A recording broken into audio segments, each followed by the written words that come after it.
안녕하세요. 책 읽어주는 에셀 강미경입니다.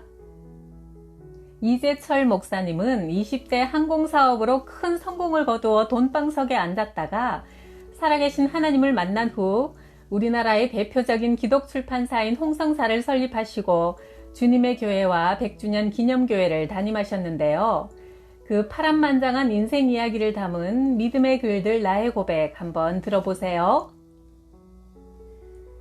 나는 외국어대 불어과를 졸업하기도 전인 1970년 네덜란드 항공회사 KLM의 한국 총대리점에 근무했고 4년 후 사업적으로 독립할 수 있는 기회를 얻었다. 당시 태국의 에어 사이암 항공회사가 한국의 총대리점을 찾고 있어 그 사업을 추진했다. 교통부 장관이 발행하는 항공운송대리점 사업면허증은 하늘의 별따기처럼 어려웠지만 손에 쥐게 되었다. 상호는 넓을 홍, 성할성, 즉 널리 풍성하게라는 뜻으로 홍성통상 주식회사로 짓고 조선호텔 사무실에서 호기롭게 시작했다. 2년 뒤인 76년에는 파키스탄 항공회사의 한국 총대리점 계약을 체결하자마자 폭발적인 중동 붐이 터져 한국 근로자들이 구름처럼 중동으로 몰려가기 시작했다. 김포공항은 매일 중동으로 향하는 승객으로 북새통을 이루었고 한 해 20만 명의 근로자가 중동으로 송출되었다. 실로 엄청난 숫자였다. 당시 중동 가는 승객 한 명당 우리 회사의 순수익금은 34,000원이었으니 김포공항에서 360석짜리 전보 747 전세기를 띄우는 날이면 하루 수익금이 1,200만 원에 달했다. 그때 반포 아파트 42평형이 불과 800만 원 하던 시절이니 실로 거대한 금액이었다. 나는 불과 28세에 돈방석에 앉게 되었다. 그러나 막대한 부를 하나님의 뜻대로 관리할 능력과 믿음을 갖기에는 너무나 어린 나이였다. 돈이 쏟아져 들어오자 나는 돈의 위력을 즐기기 시작했다. 하나님은 뒷전이었고 내 삶의 첫자리에는 늘 욕망이 자리했다. 욕망을 채우는데 돈보다 더 편리한 것이 없었다. 믿음이 없는 젊음에 더해지는 재물이란 독약이었다. 제일 먼저 나는 집을 바꾸었다. 당시 제일 큰 아파트인 동부 이촌동에 있는 78평 아파트로 이사했다. 만약 100평짜리가 있었다면 주저없이 그것을 샀을 것이다. 그 다음으로 벤츠 승용차를 구입했다. 머리끝에서 발끝까지 내 몸에 걸친 것은 모두 외제로 바뀌었다. 젊은이가 큰 돈을 벌었다는 소문이 나자 사회 지도층 유력 인사들과 저절로 교분이 맺어졌다. 낮이면 골프장에서 살았고 밤이면 살롱과 요정을 누비고 다녔다. 벤츠를 타고 술집에 도착하면 아버지 뻘되는 지배인이 달려나와 허리를 굽혀 영접했고 나는 당연한 듯 그들에게 반말을 썼다. 내 욕망을 다 채우기에 서울은 너무 좁았다. 그래서 나는 거의 매달 한 번 일본 동경으로 날아갔다. 매일 긴자나 아카사카, 록본기의 밤거리를 누비고 다녔다. 얼마 지나지 않아 그것으로도 양이 차지 않아 홍콩, 파리, 런던, 뉴욕, 하와이 등지로 활동 무대가 넓어졌다. 월요일부터 토요일까지는 술독에 빠져 있었고 주일이면 열심히 교회 봉사를 했다. 일종의 보상 심리였다. 주일 하루 봉사를 통해 일주일 동안의 잘못된 삶에 대한 면죄부를 받으려는 심정이었지만 마음의 평화는 주어지지 않았다. 1977년이 되었을 때 나는 세상과 더불어 살면서도 어떻게 하면 더 이상 양심의 거리낌 없이 하나님의 일을 병행할 수 있을까 생각하다가 문서 선교를 위해 출판업에 진출하기로 했다. 한국 최고의 출판사를 만들어 일반 교양서적을 먼저 출판하다가 독자층이 두텁게 형성되면 신앙서적을 내기로 마음먹었다. 1977년 8월 회사 이름을 주식회사 홍성사로 바꾸었다. 단행본 출판계 최초의 주식회사가 탄생한 것이다. 그 해가 다 가기도 전에 국내 각 분야의 저명한 교수는 대개 홍성사와 계약을 맺게 되었다. 78년 1월 드디어 주식회사 홍성사가 발행한 첫 번째 책, 독일 작가 에리히 프롬의 소유냐 삶이냐는 나오자마자 베스트셀러가 되더니 그 후 출판하는 책마다 연이어 베스트셀러 행진을 계속했다. 참으로 기적 같은 일이었다. 1년 만에 홍성사는 단행본 출판 시장의 정상에 올랐다. 우리는 자체 인쇄소까지 두어 책을 직접 찍어내기 시작했다. 그러나 나는 중요한 사실을 잊고 있었다. 주님의 영광을 드러내야 한다는 목적을 잊어버리고 그저 성공에 취해 매일 저녁 유명한 작가들과 저명한 교수들과 어울려 술 마시는 일이 가장 중요한 일과가 되었다. 1980년 내 나이 32세. 사무실에서 일하는 직원이 120명이나 되어 인건비만 해도 적은 금액이 아니었다. 홍성사의 주력 사업인 항공 쪽에 문제가 생겼다. 홍성사의 모태가 되었던 에어 사이암 항공회사는 태국 본사가 도산해버렸고 중동 노선이 황금 노선으로 각광받자 세계 유수의 항공사들이 잇따라 서울 중동 노선을 신설 확장하여 파키스탄 항공이 초기에 독점한 시장은 무너져 버렸다. 나는 다시 인도 항공사의 총대리점을 따내기 위해 아시아 지역 총책임자를 만나러 주일날 아침 일본행 첫 비행기에 탑승했다. 교회 집사요, 재직회 서기요, 고등부 반사란 사람이 사업을 핑계삼아 토요일 밤을 술로 새우고 주의를 범하면서도 양심의 가책을 추호도 느끼지 않던 것이 바로 당시의 나의 적나라한 모습이었다. 그러면서도 나는 언제나 주님의 영광을 위해 사업하고 있다는 착각 속에 빠져 있었다. 서울을 출발한 지 48시간 만에 대리점 계약이 정식으로 체결되었다.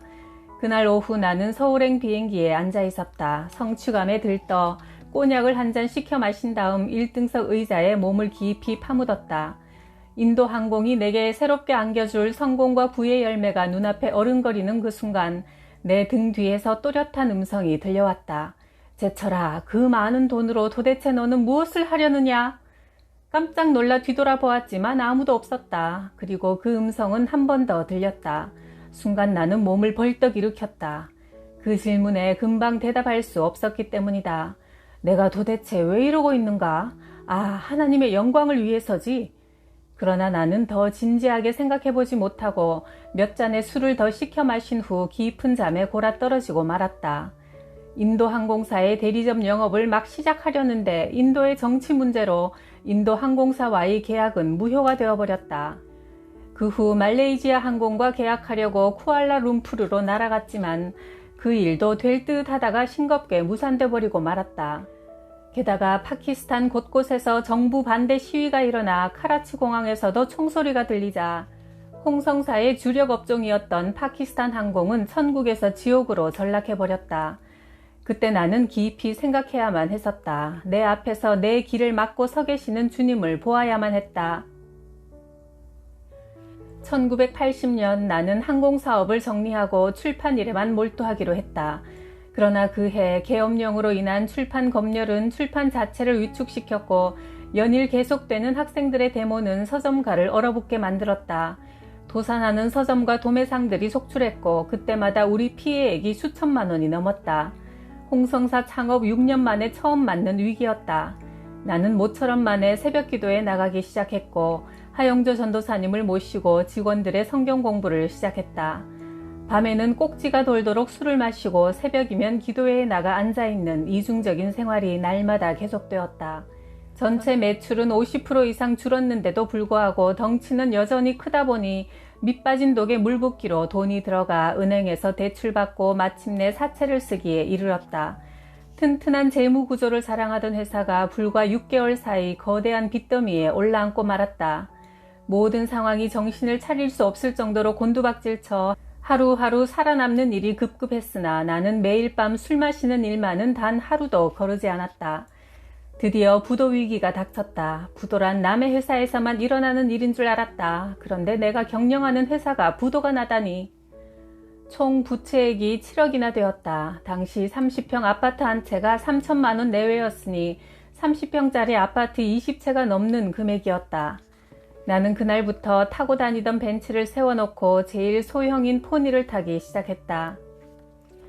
사무실 면적은 300평에서 40평으로 줄이고 직원 수는 120명에서 25명으로 감축했다. 돈을 빌리러 이리저리 다니다가 갑자기 내 다리가 저려오기 시작했다. 육신의 다리가 아니라 내 영혼의 저림이었다. 나는 도대체 왜 사업을 하고 있는가? 나는 무엇 때문에 홍성사를 경영하고 있는가? 내가 어떻게 경영했기에 부도가 났는가? 이미 오래전에 나 자신에게 물었어야 했던 질문이었다. 하나님의 영광을 위한 홍성사, 이것 때문에 출판을 시작했고 이것 때문에 먼저 한국 최고의 출판사가 되려고 그 엄청난 돈을 출판에 쏟아붓지 않았던가. 그래서 그동안 대체 무엇을 했나? 한국 단행본 출판계의 정상은 차지했지만 하나님의 영광을 위해 한 것이라고는 아무것도 없었다. 결과적으로 홍성사는 나 자신의 욕망을 위한 바벨탑일 뿐이었다. 인간을 위한 바벨탑이 무너지는 것은 너무나 당연한 일이었다. 나는 집으로 들어갈 수 없어 교회로 향했다. 참으로 오랜만에 진실된 마음으로 주님 앞에 무릎을 꿇었다. 그동안 나의 서원을 잊고 있었음을 회개했다. 그리고 이제부터는 정말 하나님의 영광을 위한 출판을 시작하기로 굳은 결단에 기도를 드렸다. 그제서야 내 영혼의 저림이 멈추었다. 며칠 뒤 누나의 소개로 세빛 맹인교회 안요한 목사님을 만나게 되었다. 5시간이나 취재하면서 얼마나 큰 감동을 받았는지 모른다.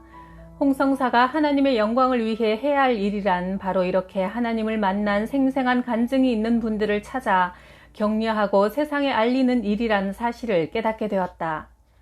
소설가 이청준 씨가 안요한 목사님의 삶을 소설 형식으로 쓴 낮은 대로 임하소설을 출간하자 당장 베스트셀러에 올라 전국 서점으로부터 주문이 쇄도하기 시작했다. 그처럼 큰 반응이 전국적으로 일어나리라곤 짐작도 못했다. 격려와 감사의 엽서가 전국에서 날아들었다. 전혀 예수님을 믿지 않던 자가 이 책을 통해 예수님을 영접하게 되었다는 엽서들을 받을 때마다 얼마나 뜨거운 감동을 받았는지 모른다. 낮은 대로 임하소서가 출판계에서 선풍을 일으키자 이장호 감독이 영화로 만들었고 대종상의 작품상과 감독상을 수상하여 영화계에서도 돌풍을 일으켰다. 이와 같은 기대 이상의 낮은 대로 임하소서의 대성공은 부도 후 침체되어 있던 홍성사의 분위기를 쇄신시켜 주고도 남았다. 나는 다른 일반 서적들의 발행을 다 중단하고 오직 믿음의 글들 시리즈만을 펴내기로 결심했다. 그 후 김진홍 목사님의 새벽을 깨우리로다, 김성일 장편소설 땅끝에서 오다, 박효진 장로님의 하나님이 고치지 못할 사람은 없다 등 출판하는 책마다 화제에 오르게 되었다. 참으로 놀라운 일이 아닐 수 없었다.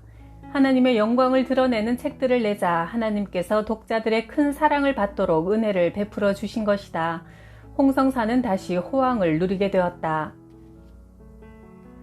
살아계시는 하나님을 체험한 나는 1984년 장로회 신학대학 입학시험을 쳤다. 150명 모집에 약 500명이 응시한 높은 경쟁률 속에 합격자 명단에서 내 이름을 발견하는 순간 주님의 음성이 들렸다. 사랑하는 제철아, 나는 오래전부터 너를 위해 이 날을 예비해두고 있었다. 신대원 2학년이 되던 해 나는 영락교회 교육전도사가 되었다. 새벽까지 책을 보다가 화장실에 가려고 거실로 나왔을 때 어머니 방에 조금 열린 문틈으로 어머니의 애절한 기도 소리가 흘러나오고 있었다. 하나님 아버지, 또 3달만 있으면 이 집을 떠나 다른 곳으로 이사를 해야 합니다. 아무쪼록 알맞은 집을 얻게 해주시고 전세금을 받아 이사갈 집에 전해주는 모든 과정에 조금도 차질이 없도록 도와주옵소서. 그때 우리는 이촌동 제1아파트에 살고 있었는데 1년이 지나자 집주인이 집을 비워달라고 하여 이리저리 집을 알아보던 중이었다. 어머니는 벌써부터 그것이 걱정이 되어 그토록 한밤에 애절하게 기도하고 계시는 중이었다. 어머니의 친정은 구포에서 소문난 만석군이었고 아버지도 사업을 하셨기에 어머니는 평생 고생을 모르고 살아오신 분이었다. 그런데 76세가 되신 지금 전세금 주고받는 일에 차질없게 해달라는 기도를 하시느라 밤잠을 못 주무시다니. 그날 밤 나는 잠을 잘 수 없었다. 창문으로 쏟아져 들어오는 새벽빛을 맞으며 하나님 앞에 무릎 꿇고 기도드리기 시작했다. 주님, 제 어머니가 이제 몇 년밖에 더 못 사실 텐데 매년 손수 이삿짐 사시는 것을 보는 것이 자식으로서 정말 괴롭습니다. 주님, 어머니가 천국 가시는 그날까지 옮겨 다니지 않고 편안히 사실 수 있는 집을 주십시오. 며칠 후 막내 누님으로부터 연락이 왔다. 매형이 사업상 떠맡게 된 3층짜리 집이 한 채 있는데 오랫동안 아무도 살지 않고 비어있으니 1층은 가정집으로 쓰고 2, 3층은 홍성사 사무실로 쓰면 어떻겠냐는 것이다. 하나님은 참 신비한 방법으로 응답하신다는 생각이 들었다. 감사하는 마음으로 마포구 합정동에 있는 그 집에 가보니 대저택이었다. 1층은 우리 가족이 쓰기에 넉넉한 공간이었고 2층에는 홍성사의 편집실, 총무부, 영업부, 미술실 등 자리를 잡고 보니 공간이 남지도 모자라지도 않고 딱 맞았다. 3층은 내 서재로 쓰기로 하고 평소에 내가 쓰던 책상과 책장, 소파를 넣으니 자로 잰 듯 정확하게 맞아떨어졌다. 더욱 신비한 것은 지하실이었다. 출판사에는 책을 쌓아둘 수 있는 창고가 필요한데 당시 홍성사가 보유하고 있던 재고 12만 권을 쌓아두려면 최소한 20평의 공간이 필요했다. 그런데 이 집의 지하실이 22평이었다. 12만 권의 책을 모두 입고시키고 보니 마치 처음부터 홍성사의 창고를 위해 지어진 것처럼 알맞았다. 게다가 3층 내 서재 바로 앞에는 개신교 성지인 양화진 선교사 묘역이 내려다 보이고 그 너머로는 천주교 성지인 절두산이 자리 잡고 있다. 나는 지금도 틈나는 대로 그 두 곳을 산책한다. 그 두 곳이야말로 내 영혼의 정화장이요 영감의 보고다. 목회자로서 이보다 더 좋은 곳에 서재를 가질 수는 없을 것이다. 서재 한쪽 모퉁이에는 조그만 기도실까지 있어 이사한 첫날 밤 기도실에서 무릎을 꿇고 뜨거운 눈물을 흘리며 마태복음 6장 34절을 암송하며 위대하신 하나님을 찬양했다. 너희는 먼저 하나님의 나라와 의를 구하라. 그리하면 이 모든 것을 너희에게 더하실 것이다.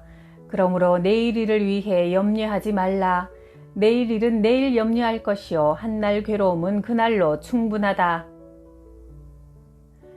1988년 나는 주님의 교회를 개척했고 예배당을 짓는 대신 헌금의 50% 이상을 선교와 구제에 쓰기로 하여 강남 YMCA의 4층 대강당에서 예배를 드렸다. 그리고 홍성사 사장직은 아내 정혜주에게 넘겨주었다. 내가 74년 홍성사를 설립한 후 그때까지 단 1원도 탈세하지 않는 것을 원칙으로 삼아왔다. 당시 출판계와 서점은 의뢰 세무자료를 누락시켜 총 매출의 30% 정도만 자료에 남겼으나 우리는 서점들의 거센 반발에도 굴하지 않고 세금 계산서를 100% 발행했다. 1990년 평범한 가정주부였던 아내가 홍성사를 맡자 지난 10년 동안 내가 발행한 총 부수는 82만 부였는데 출판의 문외한인 아내가 사장으로 취임하고 3년 동안 그보다 더 많은 86만 부를 발행했으니 이 또한 하나님께서 홍성사를 직접 경영하고 계시는 단적인 예다.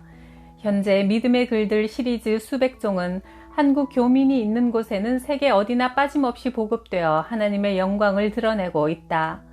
아, 하나님은 내게 필요한 모든 복을 내려주시고 내 미래를 책임져 주시는도다. 시편 16편 5절. 제철아, 그 많은 돈을 다 어디에 쓰려느냐는 하나님의 질문에 우리 각자도 대답할 말이 있어야 할 것 같네요. 오늘을 하나님과 동행하며 믿음으로 잘 살아가면 우리의 미래는 하나님께서 책임져 주시리라 믿습니다. 구독, 좋아요, 댓글로 저와 함께 동행해 주셔서 감사해요.